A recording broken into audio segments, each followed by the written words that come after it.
শুভেচ্ছা বাঙালিয়ানা সান্যের সংবাদে স্বাগত। শুরুতেই শুনে নিচ্ছি সংবাদ শিরোনাম। দেশে নতুন রাষ্ট্রপতি মির্জা ফখরুল ইসলাম আলমগীর তৃণমূল থেকে ধাপে ধাপে উঠে এসেছেন দেশের সর্বোচ্চ পদে। তারেক রহমানের দিল্লি সফর নিশ্চিত নয়, বাতিলও নয়, অপেক্ষা শেষ সময়ের সিদ্ধান্তের। এবার অন্যান্য সংবাদের সঙ্গে বিস্তারিত। দীর্ঘ রাজনৈতিক লড়াই, একেবারে তৃণমূল পর্যায় থেকে ধাপে ধাপে পার্টি পলিটিক্সের শীর্ষে আহরণ। ১.৫ দশক ধরে একটি দলকে প্রায় একাই সামলিয়ে যাওয়া, স্রোতের বিপরীতে লড়াই, ক্ষমতার অংশীদার হওয়া এবং অবশেষে একটি দেশের সুপ্রিম কমান্ডারের পদে আহরণ। জীবনমুখী গল্পের মতো শোনাচ্ছে হয়তো, কিন্তু গল্পটা সত্যি। মাত্র ২ বছর আগে ঘুম থেকে উঠে যিনি বলতে পারতেন না দুপুরের খাবার বাসায় খাবেন নাকি জেলে, তিনি এখন বাংলাদেশের রাষ্ট্রপতি এবং ৩ বাহিনীর সর্বাধিনায়ক, সুপ্রিম কমান্ডার অফ বাংলাদেশ। গল্পটা মির্জা ফখরুল ইসলাম আলমগীরের। ১৯৪৮ সালের ২৬শে জানুয়ারি বৃহত্তর দিনাজপুরের ঠাকুরগাঁও মহকুমায় জন্ম নেওয়া মির্জা ফখরুল বড় হয়ে উঠেছিলেন পাকিস্তানি শাসনের শেষ দিনগুলোতে। ১৯৬৬ সালে ঢাকা বিশ্ববিদ্যালয়ের অর্থনীতি বিভাগে ভর্তি হওয়ার পরই রাজনীতির হাওয়ায় মেতে ওঠেন তিনি। ছাত্র ইউনিয়নের নেতা হিসেবে ১৯৬৯-এর গণঅভ্যুত্থানে সক্রিয় ভূমিকা রাখেন। সে সময়ে ছিলেন ছাত্র ইউনিয়নের ঢাকা বিশ্ববিদ্যালয় শাখার সভাপতি। মির্জা ফখরুল ইসলাম আলমগীর ছাত্র ইউনিয়নের প্রথম ঢাকা বিশ্ববিদ্যালয় পর্যায়ের সভাপতি, যিনি বঙ্গভবনে যাচ্ছেন।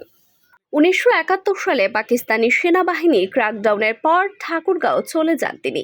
তার মুক্তিযুদ্ধে ভূমিকা নিয়ে প্রশ্ন আছে। তার বাবা শান্তি কমিটির সঙ্গে যুক্ত ছিলেন বলে জানা যায়, তবে স্থানীয় মুক্তিযোদ্ধারা নিশ্চিত করেছেন তিনি মুক্তিযুদ্ধে অংশ নিয়েছেন। মির্জা ফখরুলের ক্যারিয়ার শুরু হয় দিনাজপুর সরকারি কলেজে শিক্ষকতার মাধ্যমে। মুক্তিযুদ্ধ থেকে ফিরেই তিনি কলেজটিতে যোগ দেন। ১৯৭৫ সালে ঢাকা কলেজে অর্থনীতির শিক্ষক হিসেবে যোগ দেন।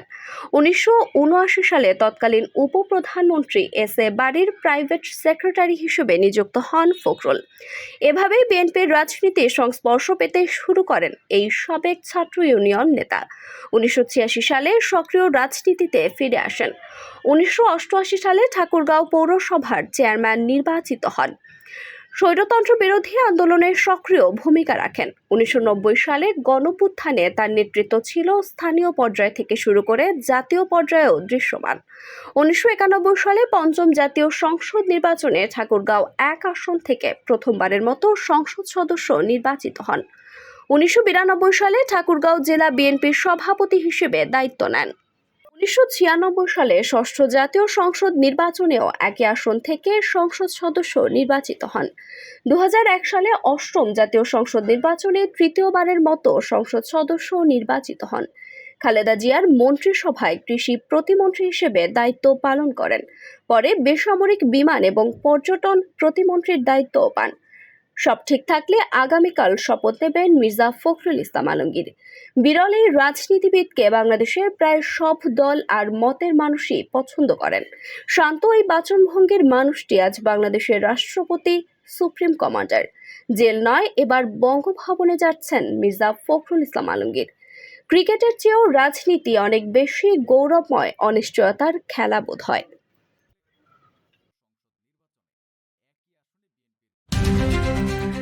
প্রধানমন্ত্রী তারেক রহমানের ভারত সফর নিয়ে দুই দেশের মধ্যে যোগাযোগ চলছে গত ৫ই আগস্টের আগে থেকেই। কূটনৈতিক চ্যানেলে দুই দেশের প্রধানমন্ত্রীর দ্বিপাক্ষিক বৈঠক, এজেন্ডা নির্ধারণে চলছিল যোগাযোগ। এমনকি তারিখও প্রায় চূড়ান্ত হয়ে গিয়েছিল। কিন্তু মানবতাবিরোধী অপরাধে দণ্ডিত সাবেক প্রধানমন্ত্রী শেখ হাসিনা দিল্লিতে গত ৫ই আগস্ট সংবাদ সম্মেলনকে ঘিরে তারেক রহমানের ভারত সফর অনিশ্চয়তার মধ্যে পড়ে যায়। সেই অনিশ্চয়তা এখনও কাটেনি। কূটনৈতিক এবং পররাষ্ট্র মন্ত্রণালয়ের সূত্র বলছে, এই নিয়ে এখনও চূড়ান্ত কোনো সিদ্ধান্ত হয়নি।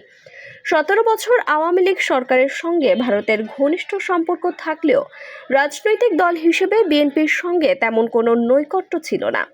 দীর্ঘ রাজনৈতিক নির্বাসনের পর প্রধানমন্ত্রী হিসেবে দায়িত্ব নেওয়ার 6 মাসের মাথায় প্রধানমন্ত্রী তারেক রহমানের ভারত সফর নিয়ে আলোচনা হচ্ছে। এটি হতে যাচ্ছে প্রধানমন্ত্রী হিসেবে তার প্রথম ভারত সফর। ঢাকা ও দিল্লির কূটনৈতিক সূত্রগুলোর দাবি ছিল চলতি আগস্ট মাসের শেষের দিকেই দিল্লি যাবেন প্রধানমন্ত্রী। তবে এই সফর নিয়ে এখনো ধোঁয়াশা আছে। তারেক রহমানের এই সফরের পেছনে দুটি আমন্ত্রণ কাজ করছে, একটি দ্বিপাক্ষিক, অন্যটি ব্রিক্স সম্মেলন। তবে আগামী সেপ্টেম্বরে ব্রিক্স সম্মেলনে বাংলাদেশ থেকে প্রতিনিধি দল যাবে এটি মোটামুটি নিশ্চিত, কিন্তু দ্বিপাক্ষিক সফরে প্রধানমন্ত্রী তারেক রহমানের দিল্লি যাওয়া এখনো অনিশ্চিত। কূটনৈতিক সূত্র বলছে আগামী সপ্তাহে একটা চূড়ান্ত ঘোষণা আসতে পারে, যদিও সেটি নির্ভর করবে ভারতের সঙ্গে যোগাযোগের উপরে। বাংলাদেশে নতুন সরকারের দায়িত্ব নেওয়ার পরপরই প্রধানমন্ত্রী তারেক রহমানকে দ্বিপাক্ষিক সফরে যাওয়ার আমন্ত্রণ জানিয়েছিলেন ভারতের প্রধানমন্ত্রী নরেন্দ্র মোদী। ফেব্রুয়ারিতে দায়িত্ব গ্রহণের পরপরই আমন্ত্রণ আসে বলে ভারতের পররাষ্ট্র মন্ত্রণালয়ের মুখপাত্র রণধীর জয়সওয়াল নিশ্চিত করেন। এর পাশাপাশি চলতি বছরের সেপ্টেম্বরে অনুষ্ঠেয় ব্রিক্স সম্মেলনে অংশগ্রহণের জন্য ভারতের প্রধানমন্ত্রী তারেক রহমানকে আমন্ত্রণ জানিয়েছে ভারত। আগামী 12 এবং 13 সেপ্টেম্বর দিল্লিতে 18তম ব্রিক্স সম্মেলন হবে। যুক্তরাষ্ট্রের জাতীয় ঋণ 19 আগস্ট রেকর্ড 40 ট্রিলিয়ন বা 40 লাখ কোটি ডলার ছাড়িয়েছে। বিভিন্ন খাতে উচ্চ ব্যয় দেশটির ফেডারেল সরকারের উপর চাপ সৃষ্টি করেছে। এসব খাতের মধ্যে রয়েছে প্রতিরক্ষা ব্যয়, সামাজিক নিরাপত্তা এবং মেডিকেয়ারের মতো সামাজিক কর্মসূচি এবং ক্রমবর্ধমান ঋণ বাবদ সুদ পরিশোধ। এপির প্রতিবেদনে বলা হয়েছে 5 মাস আগেই মার্চে যুক্তরাষ্ট্রের জাতীয় ঋণ 39 ট্রিলিয়ন ডলারের রেকর্ড হয়েছিল। এর 5 মাস আগে অর্থাৎ গত অক্টোবরে ঋণ 38 ট্রিলিয়নের ডলারে পৌঁছায়। অভূতপূর্ব 40 ট্রিলিয়ন ডলারের এই মাইলফলক প্রেসিডেন্ট ডোনাল্ড ট্রাম্প প্রশাসনের পরস্পর বিরোধী অগ্রাধিকারগুলোকে সামনে এনেছে।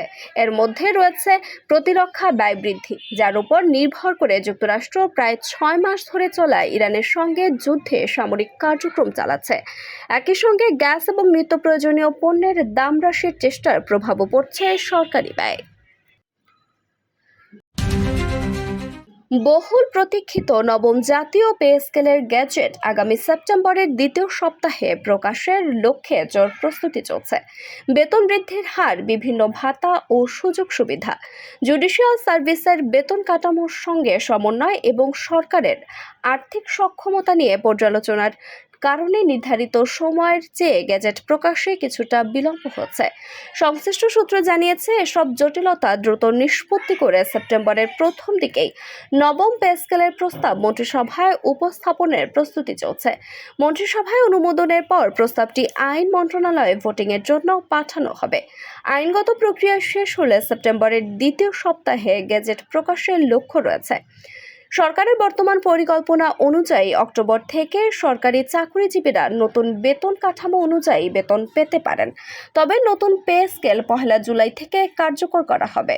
ফলে জুলাই, আগস্ট ও সেপ্টেম্বর এই 3 মাসের বেতন পুনর্নির্ধারণ করে বকেয়া হিসেবে সমন্বয় করা হবে।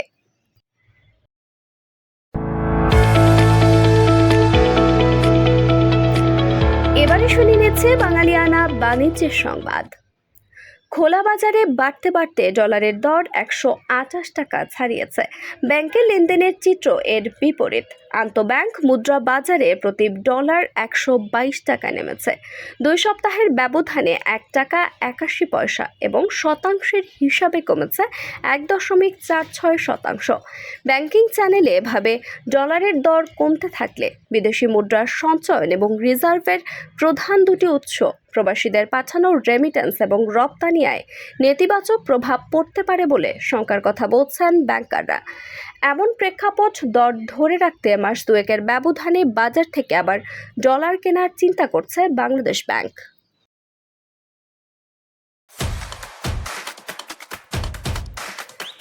এবারে শুনে নিচ্ছি বাঙালিয়ানা ক্রীড়া সংবাদ। বাবার মৃত্যুর পর দ্রুতই আর্জেন্টিনা থেকে যুক্তরাষ্ট্রে ফিরে যান লিওনেল মেসি। নেমে যান ইন্টার মায়ামির জার্সিতেও। তবে গোলের দেখা পাননি সেই ম্যাচে।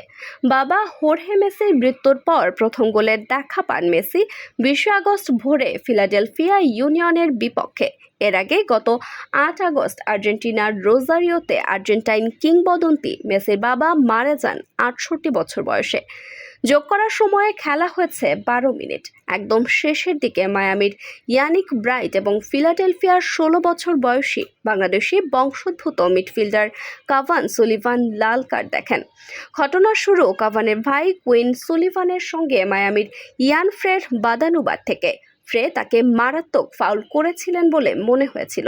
দুজনের বাগবিতণ্ডার জের ধরে মাঠে ধাক্কাধাক্কিতে জড়িয়ে পড়েন মায়ামির ইয়ানিক ব্রাইট এবং ফিলাডেলফিয়ার কাভান। পরিস্থিতি শান্ত হলে রেফারি কাভান এবং ব্রাইটকে লাল কার্ড দেখান, পাশাপাশি কুইনকেও হলুদ কার্ড দেখান তিনি। 22 আগস্ট ফিলাডেলফিয়ার পরের ম্যাচে কাভান খেলতে পারবেন না। বাঙালিয়ানা সান্যের সংবাদ শেষ হলো। ধন্যবাদ।